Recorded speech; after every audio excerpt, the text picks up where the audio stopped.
Come with me today as I make changes to my garden. Today I'm going to take out the wildflowers, as you can see right there. They just look a little wild and unruly. I'm going to replace them with hydrangeas.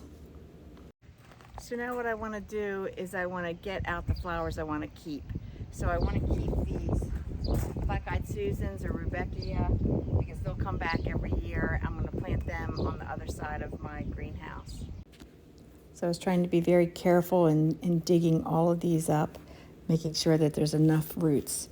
Once I got that done, I put the tarp down and I started taking the rest of the rubbish out. Once I got all the flowers and the roots out, I just made sure that I smoothed it over with a rake, making it look nice and neat. Then I started digging the holes.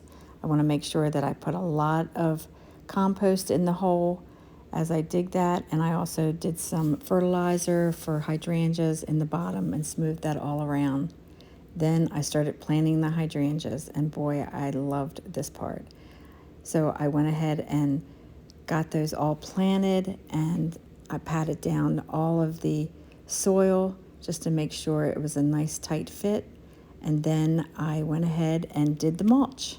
Oh my goodness, I was so happy when I got this all done. These hydrangeas are called Little Quick Fire. They are panicle hydrangeas. They grow in full sun, and they only grow 3 to 5 feet. Oh wow, look how happy I look there. Now these are the result pictures. I think this is much more uniform looking and neat looking. These white hydrangeas are just beautiful. I'm definitely going to make sure they get plenty of water to start them out. Now take a look at these before and afters. Unbelievable. I'm so happy with this. If you like this content, please follow me on YouTube, TikTok, and Instagram.